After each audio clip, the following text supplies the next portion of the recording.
Hello,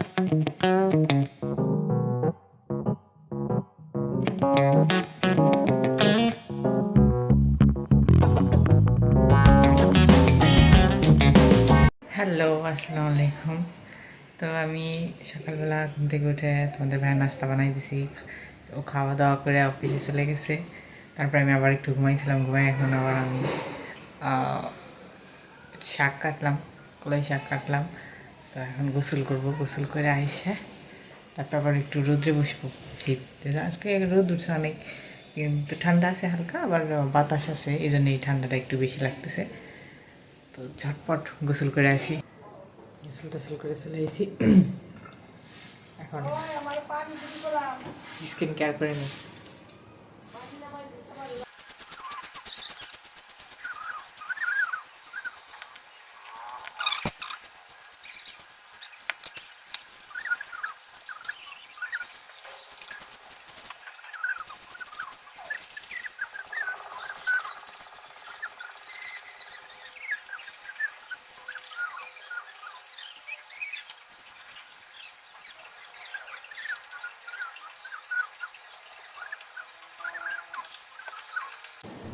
তো এই যে আমার হয়ে গেছে, এখন বিছনাটা অগোছালো হয়ে আছে, এটা গোছানো লাগবে ছটপট, এগুলো আগে সরে রাখি।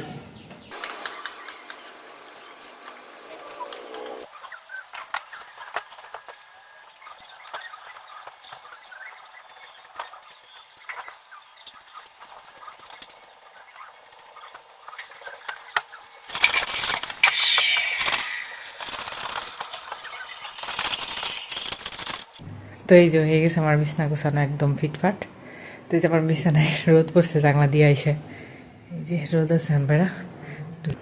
তো আমি এখন যাব বাইরা রোদে, রোদ্রে গোসল করছি। তাও আজকে অতটা শীত করতেছে না, তারপরে যাই, রোদ উঠছে যে। তো এই যে কালকে আব্বু বড়াই আনছিল, টক বড়াই, হালকা কসকস করে রোদ দিলাম, সকালে মনে নাই, নাহলে সকালেই দিতাম। এই যে আমাদের লাউ গাছে জাংলা দেওয়া হয়েছে আজকে, নাসিম মামা দিছে। এই যে আমাদের রসুন গাছের পাতা আবারও হয়েছে, ওই যে লাউ গাছের গোড়ায়। আর ওই যে তো মা দেখি যে এখানে মোরব্বা বানাইতেছে। তো মোরব্বাটা চাল কুমড়া দিয়ে বানাইতেছে। চাল কুমড়া প্রথমে কাঁচায় ভিজে, তার সাথে পরে সিদ্ধ করে পানি ঝরাইয়া কড়াইতে মোরব্বা দিয়ে, তার মানে চাল কুমড়া দিয়ে তারপরে চিনি ঢেলে দেয়, একটু পানি দেওয়া লাগবে না। কিছুক্ষণ জাল দেওয়ার সাথে সাথে কড়াইতে পানি দিয়ে একদম ভরে যায়।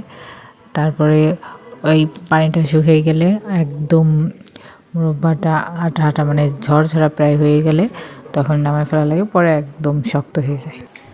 আজকে আমাদের রান্না করছে ইলিশ মাছ চচ্চড়ি।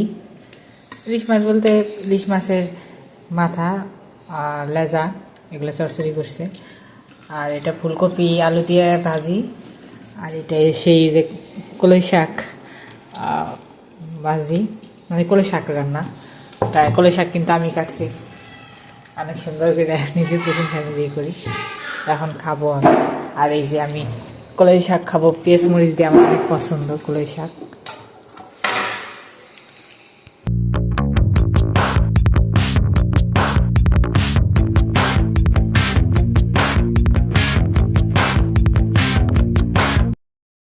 তো এই যে এখানে আমি সেমাই পিঠা বানাইছি, মানে সেমাই পিঠা কাটতেছি। তো আমি অনেক দ্রুতই সেমাই পিঠা কাটতে পারি, আর অনেকগুলো সেমাই পিঠাই আমি বানাইছি। তো এই যে কতগুলো বানাইছি, আর এই যে ডালায় উঠে রাখছি সবগুলো আমি বানাইছি। আর ঋতুও কিছু বানাইছে, সবগুলো না সরি। আর এই যে ওইগুলো মামি বানাইছে। আর এই যে এখান দিয়ে কি সাক্ষী বানানো হয় ওইগুলো বানাইতেছে। তো মামি সেমাই পিঠাগুলো উঠে ডালায় রাখতেছে।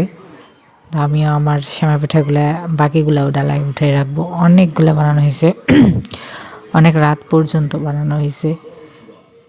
তো অনেক মজা হয়েছিল পিঠাগুলা। আমাদের সেমাই পিঠা বানানো হয়ে গেছে, মানে সেমাই পিঠা কাটা হয়ে গেছে, এবার মা রান্না করবে। আর এই যে জায়গায় সাক্ষী বানানো হয়েছে ইসের চালের গুঁড়ির আটা দিয়ে, আর এটা হলো আটা দিয়ে সাক্ষী বানানো হয়েছে। হ্যাঁ আছে, আমি বানাইছি, আমি ওর ছোট আটা বানাইছি। তো সেমাই পিঠা বানানো শেষ, এখন আমরা এগুলো নিয়ে নিচে যাব। এই যে মা রান্না করতেছে বড় এক পাতিলে করে, যেহেতু অনেক সেমাই পিঠা তো বড় পাতিল তো লাগবেই। এটা কিন্তু অনেক বড় পাতিল, বোঝা যাইতেছে না, মানে চুলায় একটু ছোট ছোট মনে হচ্ছে কিন্তু অনেক বড়। এই যে সেমাই পিঠা রান্না হয়ে গেছে আর সবাইকে দেওয়া হয়ে গেছে, আমাদের এইটুকু রাখছে, আমি এখন খাবো।